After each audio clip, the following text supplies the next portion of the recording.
Sinar mentari pagi telah berhasil menelusup dan mengusik mimpi indah seorang wanita yang berparas cantik dengan khas bulu mata lentiknya yang menghiasi kelopak matanya. Ia mulai mengerjapkan kelopak mata indahnya itu dan mulai terlepas dari alam mimpinya. Ia mulai ngelus perut besarnya yang saat ini tengah tertanam benih cinta dari sosok yang sangat dicintainya. Sayang, anak Momi tidak lama lagi kamu akan segera lahir nak. Momi sudah benar tidak sabar menanti kehadiranmu. Seru Adinda dengan mengelus perut besarnya. Dan begitu terasa dari dalam perutnya kini sedang terjadi tendangan kecil seolah bayi dalam perutnya itu memberi respon positif pada sentuhan yang Adinda berikan. Iya anak Momi, kamu juga tidak sabar ya nak juga ingin segera keluar. Tapi belum saatnya sayang masih harus menunggu beberapa bulan lagi. Sahut Adinda tersenyum pada sang jabang bayi. Sayang, kamu sudah bangun hem? Ini Mas membawakan susu hangat untukmu. Seru Al setelah dirinya masuk ke kamar dengan sebuah nampan kecil yang berisi segelas susu hamil. Iya Mas, Adinda tidak lama ini bangun. Terima kasih Mas sudah membawakan susu untuk kami. Sahut Adinda dengan senyuman manis di wajahnya. Kap. Tentu sayang, segala yang terbaik akan selalu Mas berikan untukmu dan juga anak kita. Sahut Al dengan senyumannya. Diminum dulu susunya sayang. Perintah Al, dan Adinda pun mulai meminum susu buatannya hingga tandas. Bagaimana enak? Seru Al. Iya Mas susunya sangat enak. Sahut Adinda. Kap. Al mencium perut buncit istrinya, dipeluknya perut sang istri yang saat ini sedang tumbuh benihnya. Anak Dedi apa kabarnya sayang hem? Dedi sudah tidak sabar menantimu lahir nak. Cepatlah lahir sayang kedua kakakmu sedang menantimu. Serunya. Al. Panggil seorang wanita yang sudah berdiri tegak di dekat mereka. Adinda pun menoleh begitu pun dengan Al yang ikut menoleh. Apa yang sedang kamu lakukan Al? Sungut wanita itu dengan wajahnya yang sudah terlihat memerah. Apa yang sedang kamu lakukan dengan wanita ini Al? Tanya wanita itu lagi. Al pun berdiri dari posisinya dan menghadap wanita yang saat ini tengah tersungut kepadanya. Wanita itu pun langsung memeluk tubuh Al, ia memeluknya seolah ia tak ingin kehilangan dirinya. Al aku merindukanmu sayang, aku sangat merindukanmu, maafkan aku yang sudah meninggalkanmu, aku mencintaimu Al, sangat mencintaimu. Seru wanita itu dengan tanpa melepaskan pelukan eratnya dari tubuh Al. Mas, siapa wanita ini mas? Tanya Adinda dengan suaranya yang bergetar, namun yang ditanya hanya diam. Mas, katakan siapa wanita ini mas? Tanyanya lagi bahkan kali ini kedua matanya sudah mulai berkaca-kaca. Kamu bertanya siapa aku? Seharusnya aku yang bertanya siapa kamu?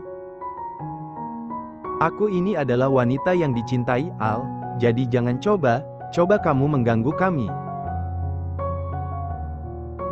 Sahut wanita itu dengan nada tak sukanya. Adinda pun turun dari ranjang, ia melangkah secara perlahan dengan memegangi perutnya. Mas tolong katakan padaku siapa wanita ini.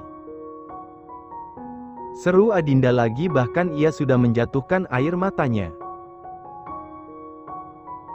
Hei, wanita tidak tahu diri, kamu ini masih bertanya siapa aku? Aku ini adalah kekasih Al, kami berdua saling mencintai, jangan ganggu kami, pergilah kamu dari sini. Sahut wanita itu dengan marah. Tidak Hicks. Kamu bohong, pasti kamu bohong. Mas Al hanya mencintaiku sampai kapanpun Mas Al akan tetap mencintaiku. Aku ini istrinya Hicks. Seru Adinda dengan tangis pilunya. "Dasar wanita tidak tahu malu, pergi kamu dari sini!" teriak wanita itu dengan menarik tubuh Adinda keluar. "Tidak Hicks. Mas Hicks. Mas Al, kamu mencintaiku kan Mas Hicks? Mas. Maas. Hicks. Mas Hicks. Kamu mencintaiku kan Mas Hicks? Isak Adinda dengan matanya yang masih terpejam. Hicks. Al mengerjapkan kedua kelopak matanya kala ia merasa terusik dengan suara yang terasa mengganggu di indera pendengarnya. "Mas Hicks. Kamu mencintaiku kan Mas Hicks? Isak Adinda dengan kondisi yang sama. "Sayang, kamu kenapa?" seru Al setelah mendengar istrinya meracau dengan isakannya. "Mas Hicks. Kamu mencintaiku kan Mas Hicks? Sayang sadarlah, ada apa denganmu?" "Iya Mas mencintaimu, Mas sangat mencintaimu. Sayang Adinda, bangunlah!" seru Al lagi, bahkan ia sudah duduk terjaga dengan rasa khawatirnya. Namun Adinda masih tetap pada racauannya. Hicks. Isaknya. "Sayang Adinda, bukalah matamu, bangun Mas di sini sayang, Mas sangat mencintaimu!"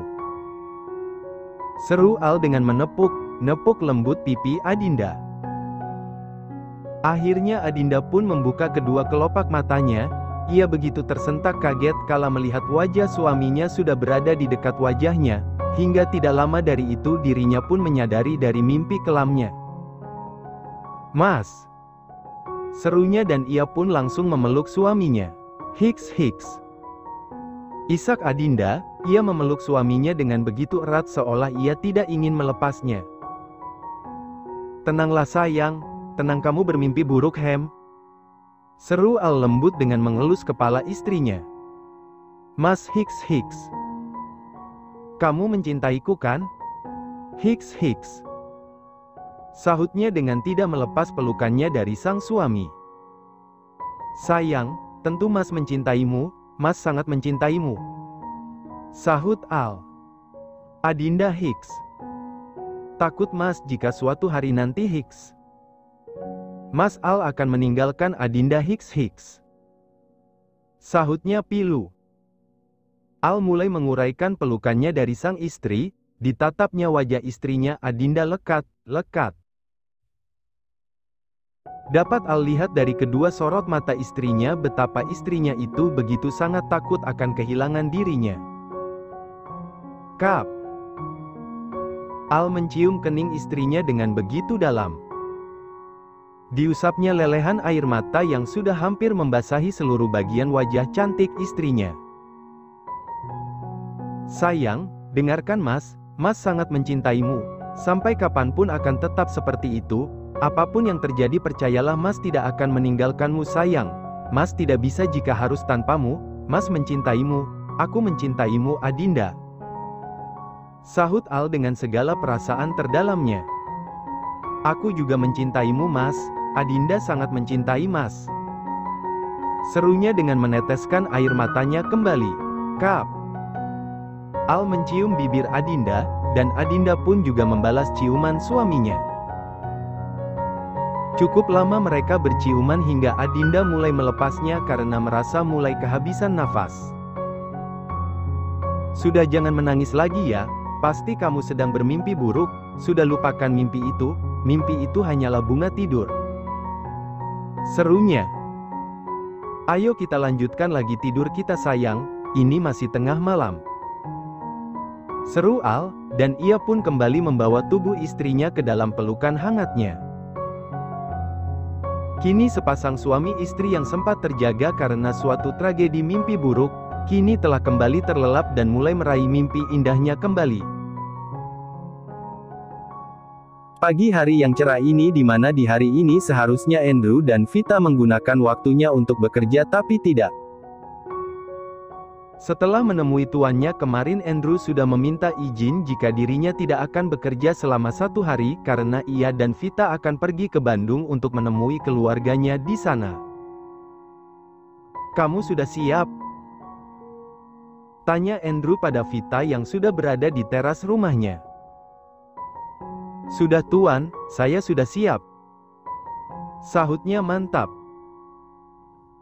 "Nak Andrew, Bapak titip Vita ya nak, jaga putriku selama pergi ke Bandung," pesan Pak Budi.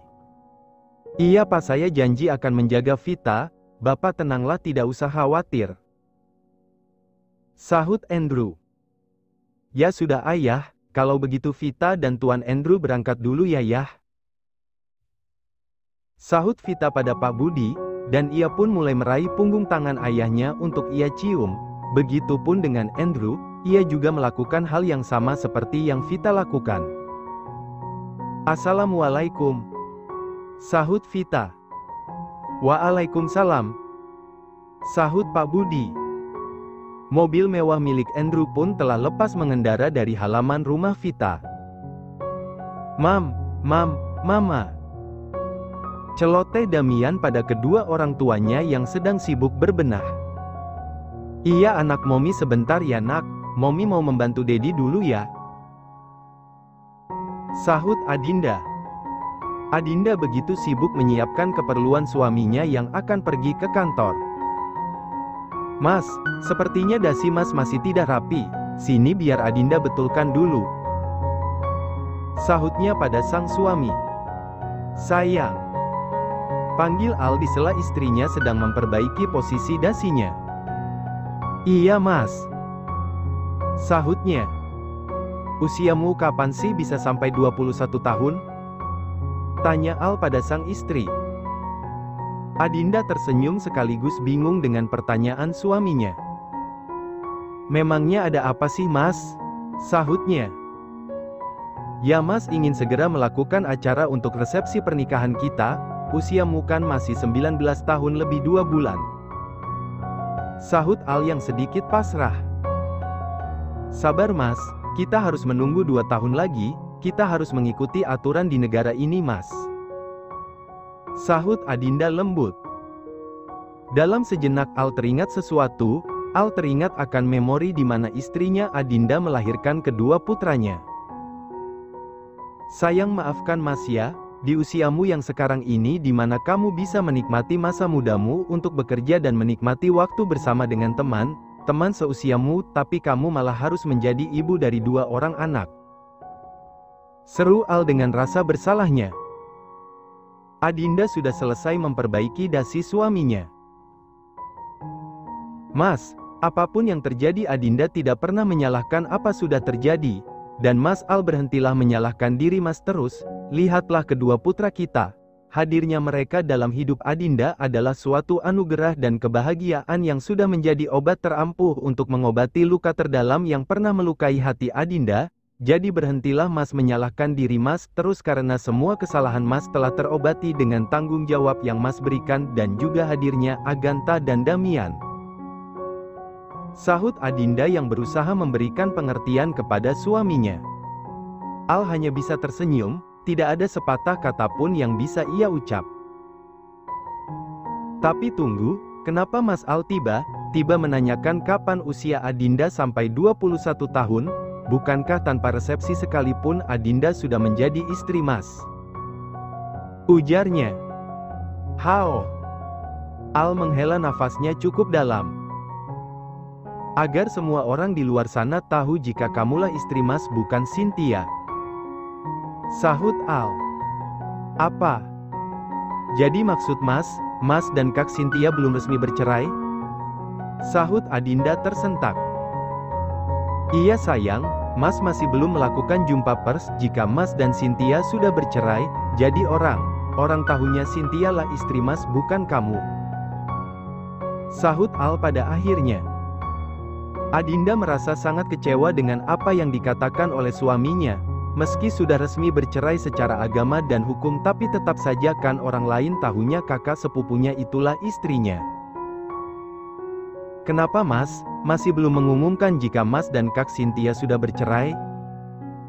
Tanya Adinda dengan raut wajahnya yang terlihat sedih. Maafkan Mas sayang, karena pada saat itu Cynthia baru selesai melahirkan tetapi Mas malah menceraikannya, dan itu akan menjadi pertanyaan besar bagi publik nanti, sedangkan Mas pada saat itu tidak memiliki alasan yang kuat untuk memberi penjelasan. Tidak mungkin kan jika Mas mengatakan pada semua orang jika Mas menceraikan Cynthia karena dia sudah menipu keluarga Georgino dan mengandung anak dari pria lain. Itu akan sangat mencoreng nama baik keluarga Georgino dan juga Binadia. Mas hanya tidak ingin jika sampai ada orang yang tidak bersalah menjadi bulanan wartawan. Sahut Al menjelaskan. Adinda langsung mendongakkan wajahnya. Ia yang awalnya merasa sedih dan kecewa kini malah merasa sangat terharu dan bangga pada suaminya. Ternyata suaminya menutupi semua kenyataan ini hanya demi untuk menjaga nama baik bibinya. Seharusnya Adinda bisa menyadari jika suaminya Al bukanlah orang suka melibatkan orang yang sama sekali tidak bersalah. Dan Adinda pun langsung memeluk tubuh suaminya. Mobil mewah milik Andrew yang sempat mengendara beberapa jam yang lalu, kini telah sampai di pelataran rumah keluarga Vita, lebih tepatnya rumah dari Om Vita. Di sini rumahnya? Tanya Andrew. Iya tuan di sini. Sahut Vita. Andrew terdiam sejenak, ia nampak berpikir mengingat di mana dulu Nyonya Adindanya ditemukan. Ada apa tuan? Tanya Vita. Tidak ada apa, aku hanya teringat saat di mana dulu Nyonya Adinda pernah ditemukan. Sahutnya. Oh itu, kalau itu ada di desa sebelah tuan berdampingan dengan rumah kecil saya yang dulu. Sahut Vita dan Andrew pun mengangguk. Tapi tunggu dulu Vita, kenapa kamu tidak tinggal bersama dengan ommu? Kenapa kamu memilih tinggal sendiri? Tanya Andrew. Vita hanya tersenyum mendengar pertanyaan dari tuannya. Ceritanya panjang tuan, nanti kalau sempat ada waktu akan saya ceritakan. Sahutnya. Mereka berdua pun telah keluar dari mobil dan menuju teras rumah Om Vita. Assalamualaikum Om. Seru Vita di depan pintu yang sudah terbuka. Namun masih belum ada sahutan dari orang yang ada di dalam rumah itu. Assalamualaikum Om, ini Vita. Seru Vita lagi. Waalaikumsalam. Sahut seorang wanita dengan melangkah menuju pintu. Assalamualaikum Kak Lita. Sapa Vita pada kakak sepupunya. Kamu? Wah ternyata kamu masih mau datang ke sini?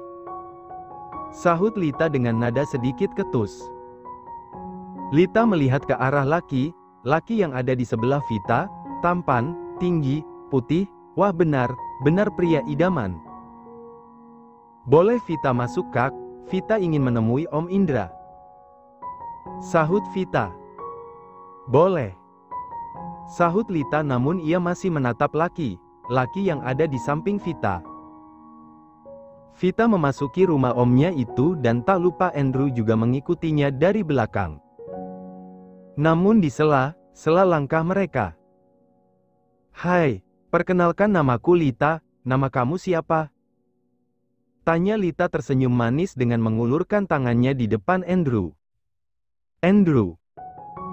Sahut Andrew dengan tanpa menjabat uluran tangan dari Lita. Andrew sama sekali tak bersikap ramah pada Lita, ia hanya terus melangkah mengikuti langkah Vita. Sialan, bisanya dia menolakku, dasar pria sombong. Batin Lita kesal. Vita dan Andrew pun telah mendaratkan tubuhnya di sofa, dan benar saja tidak lama dari itu nampaklah sesosok pria parubaya yang mulai datang menghampiri. Vita nak. Seru Indra yang tak menyangka jika keponakannya akan datang setelah cukup lama berada di Jakarta. Om Vita rindu. Seru Vita dan ia pun langsung mencium punggung tangan Om Indra dan setelah itu memeluknya. Ya Allah nak, akhirnya kamu datang juga kemari. Maaf nak Om belum sempat menjengukmu di Jakarta. Seru Indra. Tidak apa, Apa Om, melihat Om, Bibi, dan juga Kak Lita di sini sehat, Vita sudah sangat bersyukur. Seru Vita. Vita pun mulai menguraikan pelukannya pada Omnya. Apa kabar Om? Perkenalkan saya Andrew, calon suami Vita. Sahut Andrew dengan tanpa basa-basi. Dek. Indra sangat terkejut dengan apa yang didengarnya. Apa? Calon suami? Pekik Lita. Duduklah dulu Om.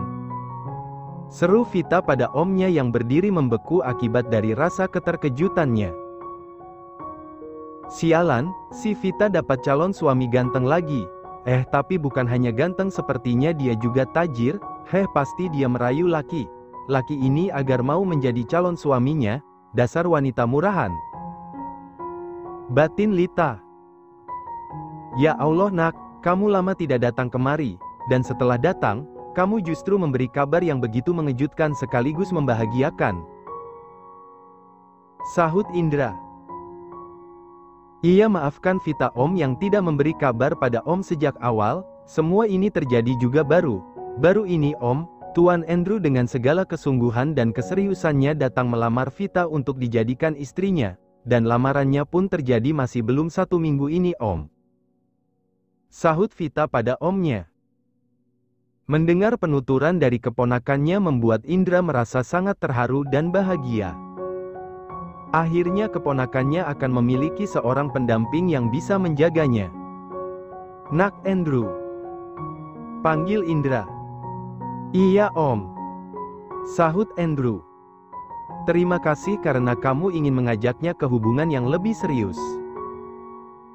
Om tidak tahu bagaimana kamu sebenarnya, tetapi Om yakin jika Vita sudah memantapkan hatinya untuk menerima seorang laki pasti laki itu adalah laki yang baik dan bisa dipercaya. Ujar Indra. Terima kasih Om atas kepercayaannya. Sahut Andrew. Vita, memangnya kamu yakin jika laki yang sudah menjadi calon suamimu ini tidak memiliki simpanan? Jangan hanya di depanmu saja dia baik, tidak tahu di belakangnya malah main serong dengan wanita lain. Cebik Lita yang ingin menanamkan keraguan di hati Vita. Astagfirullah, jaga ucapanmu Lita. Sentak Indra. Loh ayah kok marah sih? Lita mengatakan seperti ini kan hanya ingin mengingatkan Vita saja untuk jangan terlalu percaya dengan laki yang tiba-tiba mengajak ingin menikah. Lita itu cuma tidak ingin Vita mengalami nasib yang sama seperti teman Lita. Langsung diajak menikah sama laki, tidak tahunya lakinya sudah beristri. Sahut Lita dengan raut mengejeknya. Jaga ucapanmu Lita. Seru Indra yang sudah merasa geram dengan sikap putrinya. Om sudah Om, biarkan saja Kak Lita ingin mengatakan apa, karena itu tidak akan mengubah keyakinan Vita. Sahut Vita yang berusaha menengahi. Kurang ajar wanita ini, benar sangat licik, dia ingin menanam keraguan di benak Vita. Batin Andrew.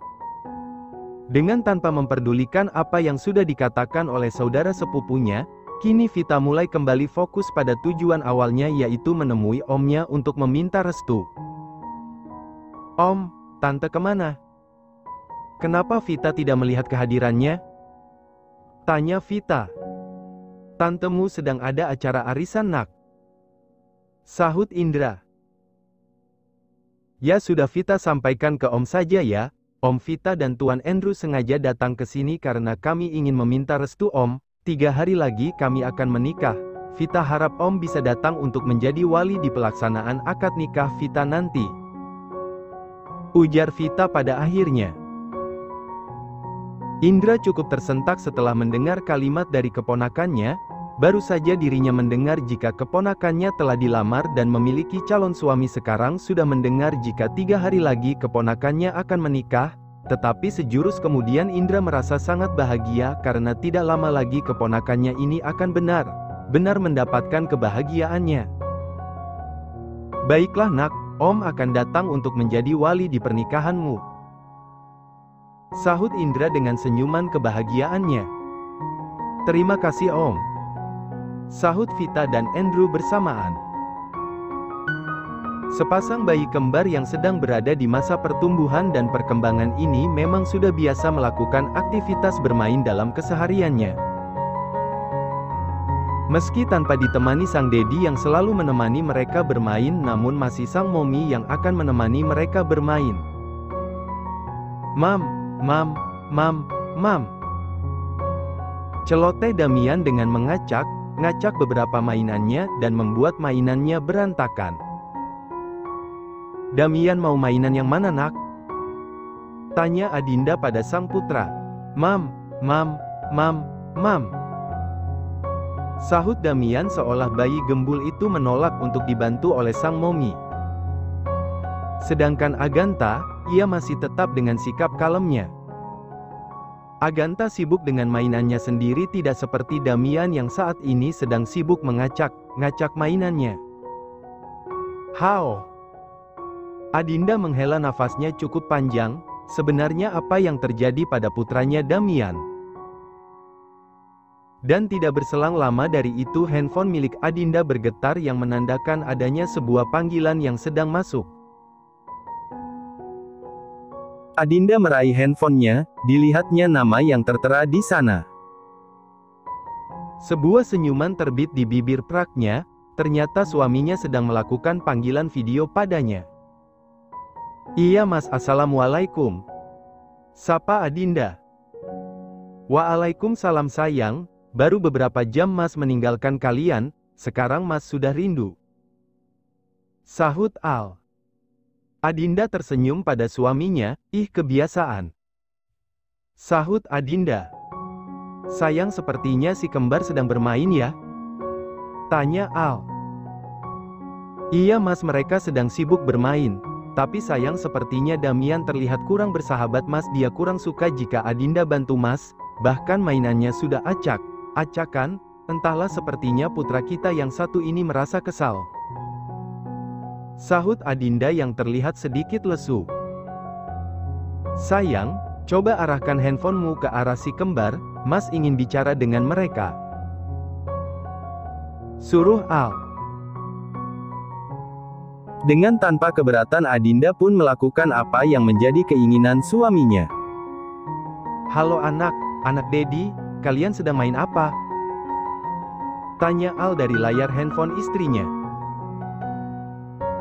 Aganta dan Damian nampak celinguk mencari sumber suara yang sangat mereka kenal. Hahaha, kalian bingung mencari Dedi di sini my twins. Sahut Al dengan tawanya. Akhirnya Aganta dan Damian tahu dari mana suara dedinya berasal. Mam. Seru Damian dengan tersenyum girang karena sudah melihat wajah dedinya. Mam, di. Sahut Aganta yang juga tak kalah senang dari Damian. Kalian rindu Dedi ya twins? Dedi masih di kantor my twins. Sahut Al. Mam, ba. Sahut Damian dengan menunjukkan mainan trompet mininya pada Dedi. Oh boy, kamu ingin Dedi memainkan trompet itu? Tanya Al padanya. Mam. Sahut Damian dengan gerakan mainan trompet mininya seolah bayi gembul itu membenarkan ucapan sang Dedi. Tapi nanti ya boy, jika Dedi sudah kembali ke rumah. Sahut Al pada putranya. Mam, ba. Aganta juga ikut bersuara, dan ia juga memperlihatkan trompet mininya pada sang Dedi. Oh my twins, rupanya kalian ingin Dedi memainkan mainan kalian ya? Aduh sorry sekali my twins, Dedi sedang di kantor, mainnya nanti sore saja ya. Sahut Al dengan memberikan tawaran pada kedua putranya. Mam, ba. Tolak Aganta dan Damian. Kedua bayi gembul itu seperti menolak jika harus main di sore hari. Aduh Mas, bagaimana? Sepertinya anak-anak menolak. Jika tidak dituruti Adinda khawatir mereka akan menangis. Seru Adinda. Al diam sejenak untuk mencari ide, hingga sebuah ide yang cukup bagus telah muncul di otak bakat bisnisnya. Baiklah my twins, Dedi akan menuruti keinginan kalian, dengarkan Dedi ya. Perintah Al. Titut. Titut, titut. Al menirukan suara terompet mainan milik kedua putranya. Mam, mam, mam, mam. Celoteh Agatha dan Damian yang begitu senang. Titut, titut, titut. Lagi Al melakukan hal yang sama. Agatha dan Damian tertawa hingga cekikikan. Kedua bayi gembul itu benar sangat senang dengan gembira ria karena Dedi mereka telah berhasil mengeluarkan suara seperti terompet. Titut, titut, titut. Dan begitulah seterusnya, Al berusaha untuk membuat kedua putranya tetap bisa tertawa bahagia. Adinda tersenyum bahagia melihat kedua putranya bahagia. Hatinya begitu menghangat melihat kebahagiaan anak-anaknya. Ternyata ini yang diinginkan oleh kedua putranya, bisa bermain bersama dengan sang Dedi.